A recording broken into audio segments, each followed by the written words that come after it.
The crypto industry is determined to learn all the lessons of traditional finance the hard way. Hi everyone, I'm Jeff, and this is Plain English, lesson number 540. At Plain English, we talk about current events and trending topics, and by listening, you learn about the world, yes, but you also get exposure to new concepts in English, things you might not find in a textbook or in an English classroom. And I've been thinking about how to talk about the latest news in the crypto world. Before the holidays, we did 2 lessons on a real estate scam in the United States, and I got a lot of good feedback on it, so I wanted to take the same approach. Today, I'm going to tell you about 2 ways a bank can find itself in trouble. The way I'll explain it is an oversimplification, but it's going to give you the vocabulary you need to understand what happened at FTX, a major crypto exchange. Then, next week, we'll dive back into this topic with a discussion of what we know about FTX. In the second half of today's lesson, I'll show you how to use the English phrasal verb sour on, and we have a quote of the week. Let's get going.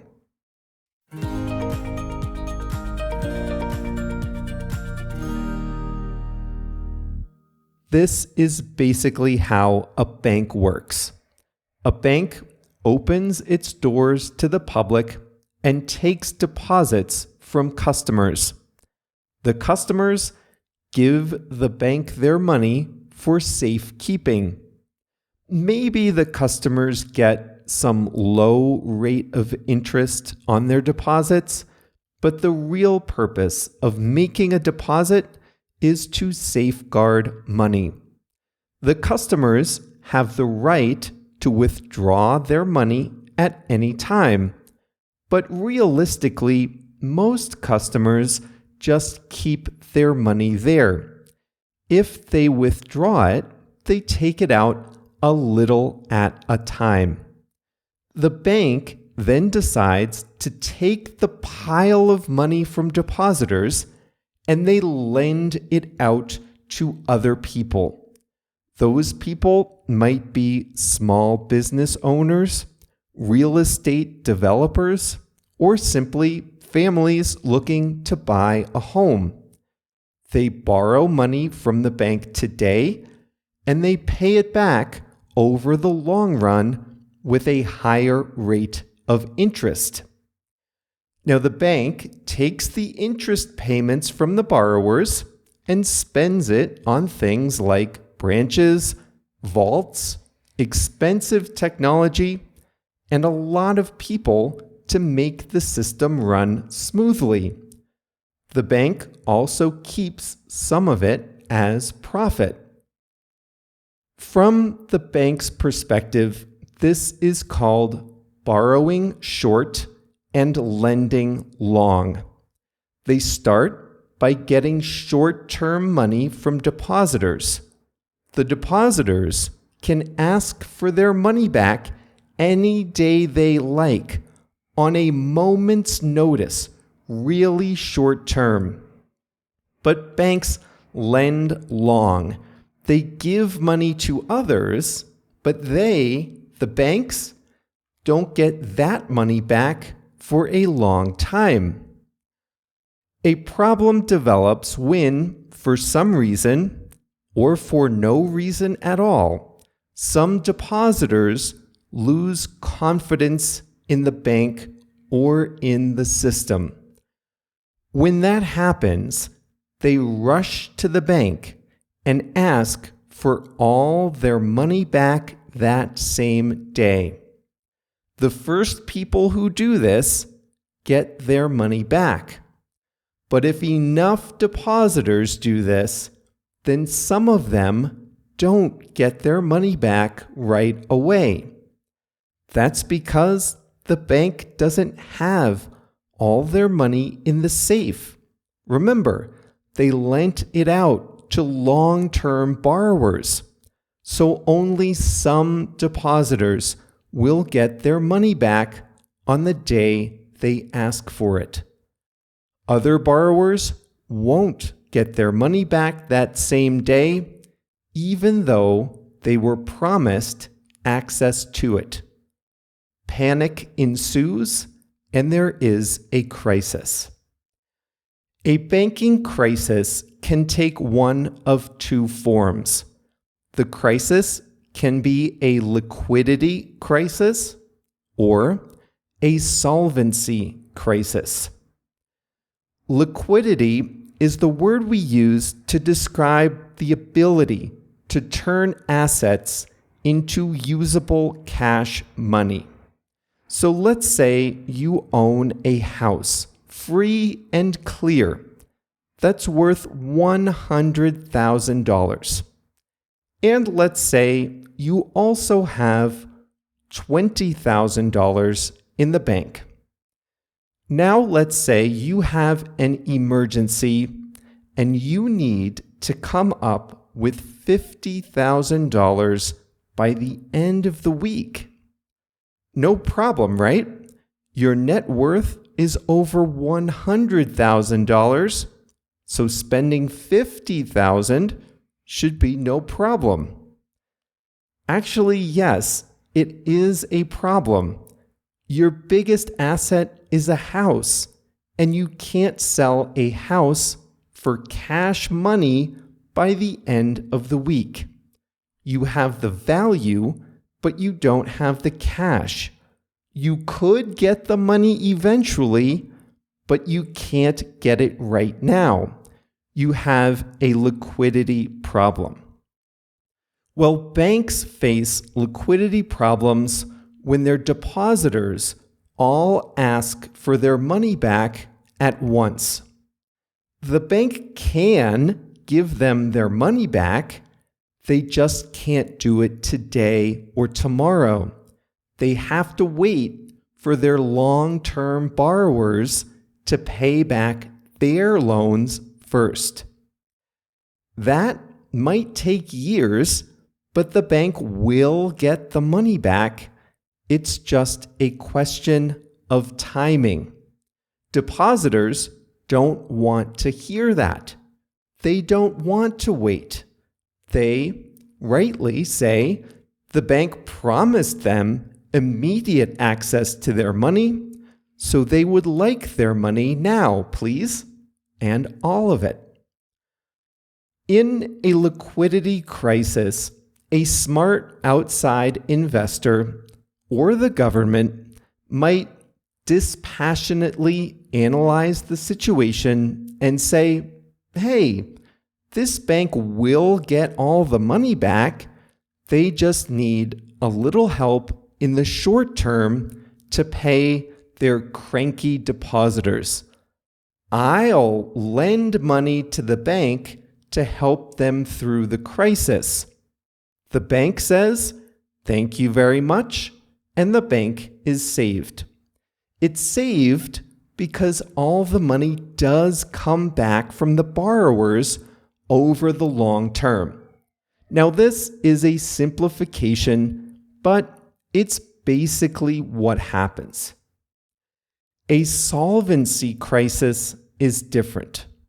Solvency means, do you have enough assets to cover your liabilities? In a solvency crisis, the bank has lent out all the depositors' money, but they made reckless loans, and for some reason, the borrowers are not going to pay all the money back. Now, in this case, the bank will not be able to pay back all the depositors. The money is not there now, and it never will be. In that case, we say the bank is insolvent. Well, in a solvency crisis, the bank collapses. No outside investor wants to touch it. The bank wasted the depositors' money. It's gone. Depositors are out of luck, and no one is coming to the rescue. The bank fails, it goes into bankruptcy, and the creditors and depositors can fight over what little is left. In most developed countries, there is government deposit insurance that protects depositors, ordinary citizens, from losing some, but not all, of their money. So not all hope is lost, but it's still bad. The good news is this type of crisis is not common. Neither a liquidity crisis nor a solvency crisis is common in developed economies. There are rules and regulations and supervision and tests and checks and software and systems and approvals and processes and allowances to prevent crises from happening in the first place. This whole structure has evolved over centuries as governments and banks have learned from past crises. Yes, this is all very annoying, boring, time-consuming, and expensive, but with a few spectacular exceptions, it does generally work. Well, now, I would like you to imagine an alternate universe.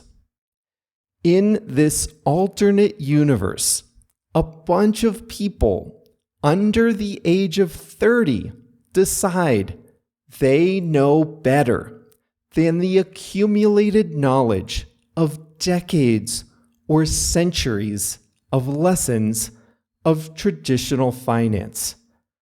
They write lots of computer code, invent their own currencies, take deposits like a traditional bank, make promises like a hedge fund, and they don't bother with all of that boring stuff like, I don't know, risk management, accounting, regulations. That stuff just puts me to sleep. Who needs it? Well, in this alternate universe, 20-somethings convince people to invest money in new currencies and on trading platforms that promise better investment returns. They, in their shorts, can do a better job than all those stuffy bankers with their suits, yuck, and Wall Street offices. Just give us your real money, they say, and we'll make you rich with our invented money. Ha ha, yeah, right, you might be saying. Who would do that? But don't laugh. This alternate universe exists, and it's called cryptocurrency. And a lot of crypto depositors are asking for their money back, and they're not getting it. And now they're trying to determine whether their particular crypto exchange is having a liquidity crisis or a solvency crisis. And by the way, there's no deposit insurance in crypto. FTX, a popular crypto exchange, had a solvency crisis and lost $8 billion of customer money. Poof! And its collapse has precipitated a liquidity crisis at other exchanges. The irresponsibility of FTX is affecting even the crypto exchanges that acted responsibly, and customers around the world are souring on the whole crypto project. And that's what we'll talk about next Monday. What happened at FTX, the largest crypto exchange to collapse, and why its 30-year-old founder is facing over 100 years in prison.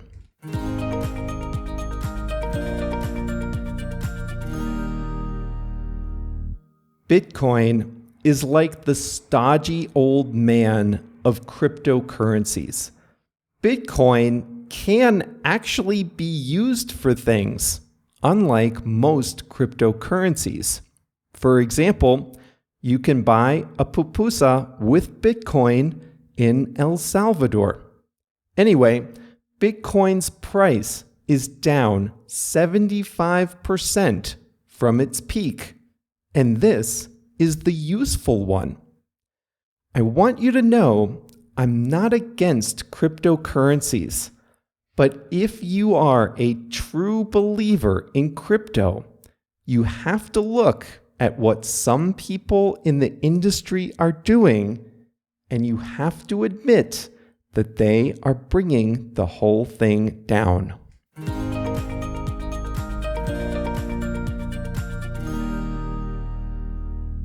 Today, I'm going to show you how to use the English expression sour on. First, to clarify, sour is a taste.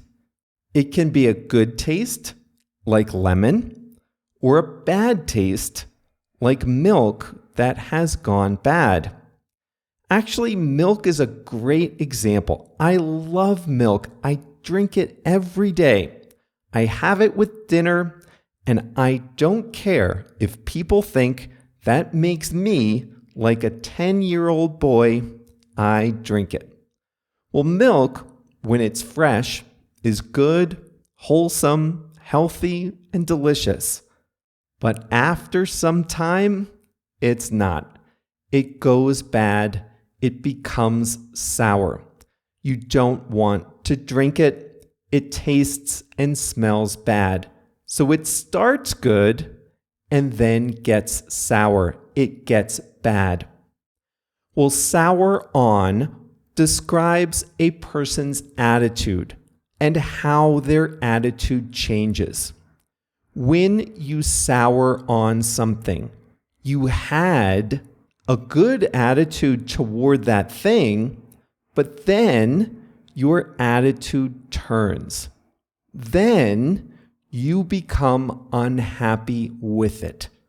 The idea used to taste like a cold glass of milk with Oreo cookies, but then your attitude changes and that idea gives you a sour taste in your mouth. Well, a lot of investors were excited to invest in cryptocurrencies, especially in the last few years as it has gotten easier. And then a big exchange, FTX, collapsed, and many investors soured on crypto. Their attitude changed. They liked it before. They don't like it now. They have soured on crypto. Evangelical voters were a big part of Donald Trump's victory in 2016. Trump has announced he's running again for president in 2024. However, a new poll shows that evangelical voters have soured on the former president. They had a good attitude toward him before, in 2016, and even in 2020, but now they have a bad attitude. They have soured on Trump. You can sour on a relationship. A romantic relationship starts, both sides are really happy, but a few months in, maybe you start to sour on the relationship. It doesn't make you as happy as it did before. It's common to say that you sour on the idea of something if just thinking about it makes you unhappy or uncomfortable. Are any of you fans of cruises? I have never been on a cruise. It's not a high priority for me. A lot of people like cruises, but a lot of people soured on the idea of taking a cruise after the pandemic. Lots of people in a very confined space, far from a hospital. Those are not the ideal conditions for people who are worried about catching an infectious disease like COVID-19. Some people are taking cruises again, but others have soured on the idea of taking a cruise. I have not soured on it because I never really liked the idea of a big cruise ship in the first place, but that's just me. A lot of consumers have soured on the idea of buying a Tesla. They like electric cars. They just don't like Elon Musk's politics. So they might once have liked the idea of buying a Tesla, but now they don't like that idea at all.